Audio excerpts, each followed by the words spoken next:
Hi friends, welcome to Anjali's Food Court. ഇന്ന് ഞാൻ വന്നിരിക്കുന്നത് നല്ലൊരു പൊട്ടറ്റോ നഗറ്റ്സ് ആയിട്ടാണ്. അതായത് ഉരുളക്കിഴങ്ങ് വെച്ചിട്ടൊരു 4 മണി പലഹാരം.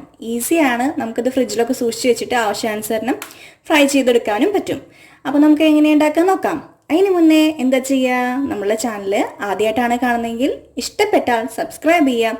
കൂടെ വരുന്ന ഒരു ബെല്ലൈക്കൺ ഉണ്ടാവും, അതിലെ ഓൾ എന്ന ഓപ്ഷൻ മറക്കാതെ പ്രസ് ചെയ്താലാണ് പുതിയ വീഡിയോസിൻ്റെ എല്ലാം നോട്ടിഫിക്കേഷൻ മുടങ്ങാതെ ലഭിക്കുക.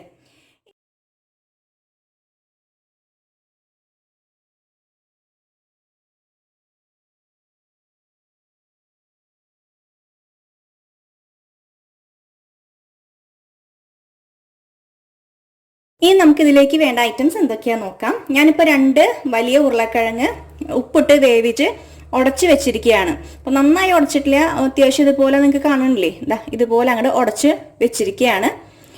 കണ്ടോ? ഇനി നമുക്ക് വേണ്ടത് 2 ക്യൂബ് ചീസ്.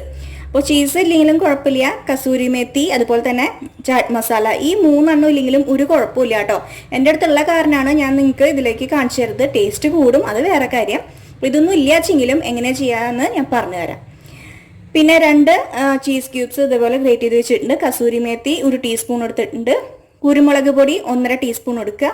പിന്നെ ചാറ്റ് മസാല 1.5 ടീസ്പൂൺ എടുക്കുക. പിന്നെ വേണ്ടത് ബ്രെഡ് ക്രംസ് ആണ്. ഞാനൊരു 3 ബ്രെഡിൻ്റെ ബ്രെഡ് പൊടിച്ച് വെച്ചിരിക്കുകയാണ് അത്. പിന്നെ വേണ്ടത് കോൺഫ്ലോർ. അത് മുട്ട കഴിക്കാത്തവരാണെങ്കിൽ കോൺഫ്ലോർ എടുക്കുക, മുട്ട കഴിക്കുന്നവരാണെങ്കിൽ 1 മുട്ടയോ 1.5 മുട്ടയോ നമുക്ക് ഇതിലേക്ക് ആവശ്യമാണ്. നമ്മൾ സാധാരണ കട്ട്ലറ്റ് ഇങ്ങനെ മുക്കി പൊരിക്കാൻ വേണ്ടിയിട്ട് മുട്ട എടുക്കില്ലേ, അതിന് വേണ്ടിയിട്ടാണ് ഈ കോൺഫ്ലോർ എടുത്തിരിക്കുന്നത്. ഇപ്പോൾ മല സീസണൊക്കെ ആയ കാരണം വീട്ടിൽ മലയ്ക്ക് പോകുന്നുണ്ട്, അതുകൊണ്ട് നോൺ വെജ് ഒന്നും പറ്റില്ല. അപ്പോൾ അത് കോൺഫ്ലവർ കുറച്ച് വെള്ളത്തിലൊന്ന് കലക്കി എടുക്കും. നമ്മൾ മുട്ട ഉടച്ച് എടുക്കണ പോലെ തന്നെ ഇതിങ്ങനെ കലക്കി വെക്കണം, അത്രയേ ഉള്ളൂ. ഇനി നമുക്ക് എങ്ങനെ ഇത് ഉണ്ടാക്കിയെടുക്കാമെന്ന് കാണിച്ചു തരാം. അപ്പോൾ ആദ്യം തന്നെ നമ്മളുടെ ഈ ഉരുളക്കിഴങ്ങ് ഉടച്ചെടുത്ത് വെച്ചിട്ടുണ്ട്. ഇനി ഇതിലേക്ക് ആവശ്യാനുസരണം ഓരോ ഐറ്റംസ് ചേർത്ത് കൊടുക്കാണ്ട്, അത് ഞാൻ വഴിയെ പറഞ്ഞുതരാം കേട്ടോ. നമുക്ക് നോക്കാം എങ്ങനെയാണ്. ഇനി ഈ ഉരുളക്കിഴങ്ങിലേക്ക് ഞാൻ 1/4 മുറി സവോള പൊടിയായിട്ട് അരിഞ്ഞത് ഇട്ട് കൊടുക്കുന്നുണ്ട്. 1/4 മുറി മാത്രം മതി, അധികം വേണ്ട കേട്ടോ. പിന്നെ ഒരു പച്ചമുളകോ 1.5 പച്ചമുളകോ ചെറുതാക്കി അരിയുക. പിന്നെ വേണ്ടത് 3 4 വെളുത്തുള്ളിയും ഇതേപോലെ പൊടിയായിട്ട് അരിഞ്ഞു ഇട്ട് കൊടുക്കുക കേട്ടോ. അപ്പോൾ വേറെ ഇഞ്ചിയൊന്നും ഞാൻ ചേർക്കണില്ല, അപ്പോൾ അതിൻ്റെ ആവശ്യമില്ല. ഇതൊരു ടേസ്റ്റിന് വേണ്ടിയിട്ടാണ് ചേർത്ത് കൊടുക്കേണ്ടത്. ഇതൊന്നും ഇല്ല ചെയ്യുന്നത് നല്ല തന്നെയാണ്. നമ്മുടെ ഉരുളക്കിഴങ്ങ് വെറുതെ വേവിക്കുക. പിന്നെ കുരുമുളക് പൊടിയും അതുപോലെ തന്നെ മല്ലിയില ഉണ്ടെങ്കിൽ അതിട്ട് കൊടുക്കുക. സവോള ചെറുതാക്കി കട്ട് ചെയ്തിട്ട് കൊടുക്കുക. എന്നിട്ട് ബ്രെഡ് ക്രംസിലൊക്കെ ഒന്ന് കോട്ട് ചെയ്ത് ഫ്രൈ ചെയ്തെടുക്കുകയാണെങ്കിലും നല്ലത് തന്നെയാണ്. അപ്പോൾ ഇനി ഇതിലേക്ക് നമ്മൾ ചീസും കസൂരി മെത്തിയും അതുപോലെ തന്നെ നമ്മളുടെ ഈ സംഭവം കുരുമുളക് പൊടി അതും കൂടിയും ചേർത്ത് കൊടുക്കാൻ പോവാണ്. അപ്പോൾ കുരുമുളക് പൊടി ആവശ്യാനുസരണം ചേർത്ത് കൊടുക്കുക എരിവിന്. പിന്നെ ചീസ് ഗ്രേറ്റ് ചെയ്ത് ഇട്ട് കൊടുക്കുക. കസൂരി മേത്തിയും ഇട്ട് കൊടുക്കുക. കണ്ടില്ലേ? ഇനി വേണ്ടത് ഞാൻ നേരത്തെ ഒരു കാര്യം കൂടിയും പറഞ്ഞില്ലേ, എന്താ അത്, ചാറ്റ് മസാല, അതും കൂടിയും ഇട്ട് കൊടുക്കട്ടെ കേട്ടോ. 1.5 ടീസ്പൂൺ 1.5 ഇത്രയും കൂടി ഇട്ട് കൊടുത്തു. ഇനി ഉപ്പ് വേണമെന്നൊന്ന് നോക്കണം നമുക്ക്. ഞാൻ ഉപ്പിട്ടിട്ടാണല്ലോ നമ്മളുടെ ഉരുളക്കിഴങ്ങ് വേവിച്ചെടുത്ത്, എന്നാലും കുറച്ച് ഉപ്പും കൂടി വേണമെങ്കിൽ ചേർത്ത് കൊടുക്കുക. പിന്നെ മഞ്ഞൾപ്പൊടിയും മുളക് പൊടിയും അതൊക്കെ നിങ്ങളുടെ ആവശ്യാനുസരണം ചേർത്ത് കൊടുക്കുക. ഞാൻ അല്പം ഇട്ട് കൊടുക്കുന്നുണ്ട് കേട്ടോ, ഒരു കളറിന് വേണ്ടിയിട്ട് ഒന്ന് കുറച്ച്. മഞ്ഞൾപ്പൊടി ഇത്ര കുറച്ചിട്ട് കൊടുത്തിട്ടുള്ളൂ, മുളക് പൊടിയും ഇത്ര. ഇനി ഇതെല്ലാം കൂടി ഒന്ന് നമുക്ക് മിക്സ് ചെയ്തെടുക്കാം. മിക്സ് ചെയ്യുന്നത് വേറെ ഒന്നുമില്ല, കൈ വെച്ചിട്ട് നന്നായിട്ട് കുഴച്ചിട്ട് എടുക്കുക. എന്നിട്ട് ഉരുട്ടിയെടുക്കാനുള്ള പാകത്തിനാക്കി എടുക്കണം കേട്ടോ ഈ സംഭവം. നന്നായി മിക്സ് ചെയ്യുക. കുറച്ച് ചൂടുണ്ട്, കൈ ചൂടെടുക്കുന്നുണ്ട്. ഞാൻ ഒന്ന് മിക്സ് ചെയ്തിട്ട് കാണിച്ചു തരാം കേട്ടോ. ഇപ്പം നമ്മളുടെ ഇത് റെഡി ആയിട്ടുണ്ട്, കണ്ടില്ലേ? ഇനി ഇതിനെ നമുക്ക് ഉരുട്ടിയെടുക്കണം. അപ്പോൾ ബാക്കിയുള്ള കാര്യങ്ങൾ നമുക്ക് എന്താണെന്ന് നോക്കാം. ഉള്ള ആൾക്ക് അങ്ങനെ എന്തെങ്കിലും ഒരു ഷേപ്പ് ആക്കിയിട്ട് എടുക്കുക, അങ്ങനെ ആയാലും കുഴപ്പമില്ല കേട്ടോ. ഞാനിപ്പോൾ ജസ്റ്റ് ഇങ്ങനെ എടുത്തു, ഇനി ഒന്ന് ഷേപ്പ് ചെയ്ത് കൊടുക്കുന്നുണ്ട്. ഇതുപോലത്തെ ഷേപ്പ് ആക്കി എടുക്കുക ചെയ്യുന്നത് കേട്ടോ. അപ്പം ഇങ്ങനെ ഞാൻ ഓരോന്ന് ആക്കി എടുക്കട്ടെ, എന്നിട്ട് ഞാൻ കാണിച്ചു തരാം.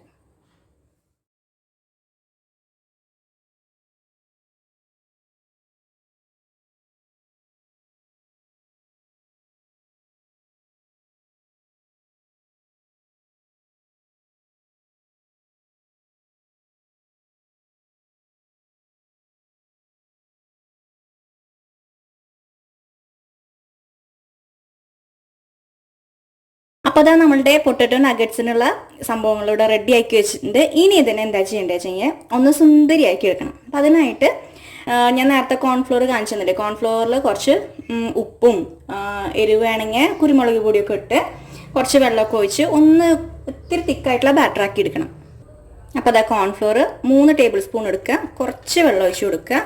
ഇതിലേക്ക് അല്പം കുരുമുളക് പൊടിയും അതുപോലെ തന്നെ ഉപ്പ്, പിന്നെ ചാറ്റ് മസാല വേണമെങ്കിൽ ചേർത്ത് കൊടുത്തോളൂ കേട്ടോ, നല്ല ടേസ്റ്റ് തന്നെയാണ്. അല്പം ചാറ്റ് മസാല, അല്പം കുരുമുളക് പൊടി ഇട്ട് കൊടുത്തു. ഇനി ഒരു തുണ്ട് ഉപ്പ്. ഇനി നന്നായിട്ട് ഇളക്കി മിക്സ് ചെയ്യാം. അടിയിലൊക്കെ നന്നായിട്ട് ഇങ്ങനെ ഊറി കിടക്കുന്നുണ്ടാവും, അപ്പോൾ അതൊക്കെ എടുക്കുക. അപ്പോൾ ഇതേ പരുവത്തിനാക്കി എടുക്കുക കേട്ടോ, കണ്ടില്ലേ. ഇനി നമുക്ക് എന്താ ചെയ്യേണ്ടത്, ഓരോരോ നഗറ്റ്സ് ആയിട്ട് ഇതിലേക്ക് ഒന്ന് മുക്കണം. എന്നിട്ട് ബ്രെഡ് ക്രംസിലേക്ക് ഒന്ന് കോട്ട് ചെയ്തെടുക്കുക. അപ്പോൾ ഞാൻ കാണിച്ചു തരാം. ഒരെണ്ണെടുത്തു, ഇതിലേക്കൊന്ന് മുക്കി കൊടുക്കുക, കണ്ടില്ലേ. ഇനി അങ്ങനെ തന്നെ ബ്രെഡ് ക്രംസിലേക്ക് ഇട്ട് കൊടുക്കുക, ഇങ്ങനെ കോട്ട് ചെയ്ത് കൊടുക്കുക. ഇത്രയേ ഉള്ളൂ സംഭവം. അടുത്തതും ഇതുപോലെ അങ്ങനെ മുക്കുക, ഇതിലേക്ക് ഇട്ട് കൊടുക്കുക, ഒന്ന് കോട്ട് ചെയ്തെടുക്കുക. വേണ്ട, ഇതുപോലെ എല്ലാം ആക്കി എടുത്തിട്ടുണ്ട്.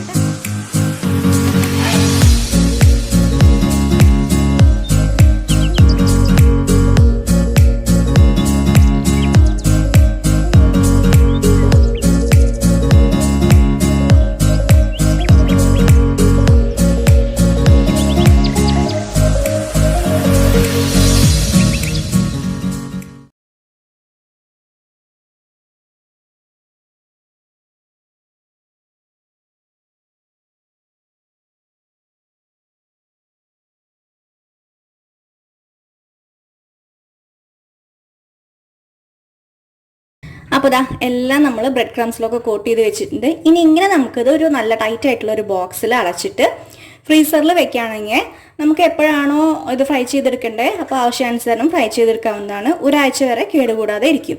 അപ്പോൾ ഫ്രീസറിൽ തന്നെ വെക്കണം കേട്ടോ, താഴെ വെക്കരുത്, ഫ്രിഡ്ജിൽ ഫ്രീസറിൽ തന്നെ വെക്കുക. ഇപ്പം ഞാനത് ഫ്രൈ ചെയ്ത് കാണിച്ചു തരാം എങ്ങനെയാണ് ഇരിക്കുകയെന്ന്. ഞാനിപ്പോൾ ഓയിൽ ചൂടാവാൻ വെച്ചു, നന്നായിട്ട് ചൂടായിട്ടുണ്ട്. വെളിച്ചെണ്ണയിലല്ല കേട്ടോ ഫ്രൈ ചെയ്തെടുക്കുന്നത്, സാധാരണ നമ്മളുടെ ഗോൾഡ് വിന്നർ ഓയിൽ അങ്ങനത്തേലൊക്കെയാണ് ഞാൻ ഫ്രൈ ചെയ്തെടുക്കാറ്. വെളിച്ചെണ്ണയിലാവുമ്പോൾ അതിൻ്റെ ഒരു നാടൻ സ്മെല്ല് വരും, അതുകൊണ്ട് അത് സൂക്ഷിക്കുക. ഓരോന്നായിട്ട് പതുക്കെ ഇട്ട് കൊടുക്കാം, കൈയൊക്കെ സൂക്ഷിക്കുക കേട്ടോ, മീഡിയം ഫ്ലെയിമിൽ വെക്കുക, അല്ലെങ്കിൽ പെട്ടെന്ന് അത് കരിഞ്ഞു പോവും.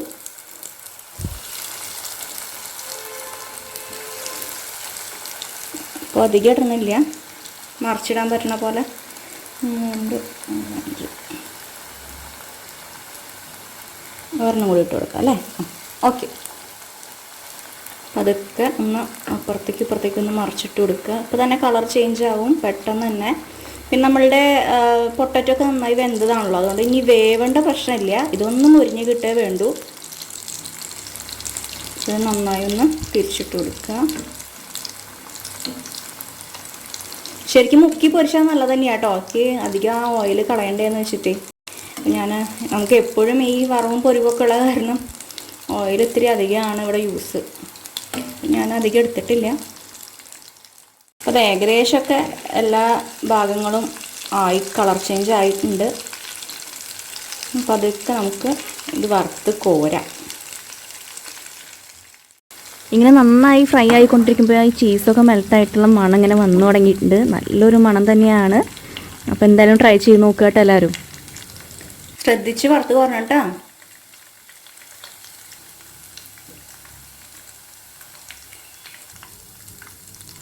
ഇനി അടുത്ത ട്രിപ്പ് ഇടാം.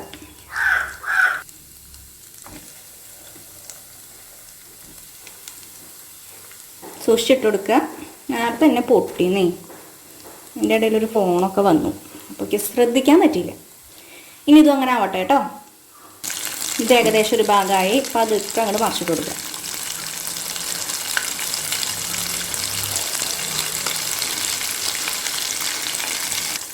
അടുത്ത ട്രിപ്പ് കൊടുക്കുക കേട്ടോ. ഞാൻ പ്ലേറ്റ് ചെയ്തിട്ട് കാണിച്ചു തരാം. പൊട്ടറ്റോ നഗറ്റ്സ് ഒക്കെ റെഡി ആയിട്ട് ഇരിക്കുന്നുണ്ട്, കണ്ടില്ലേ, നല്ല ക്രിസ്പിയാണ്, അതുപോലെ തന്നെ നല്ല സ്മെല്ലും നല്ല ടേസ്റ്റും ആണ്. കുട്ടികൾക്കും മുതിർന്നവർക്കും ഒരുപോലെ ഇഷ്ടപ്പെടും. കുട്ടികൾക്കാണെങ്കിൽ കുറേശ്ശെ എരിവൊക്കെ ഇട്ട് കൊടുത്താൽ മതി കേട്ടോ. അപ്പോൾ ഇനി പുതിയ വീഡിയോ ആയിട്ട് വേഗം തന്നെ വരുന്നതായിരിക്കും. താങ്ക്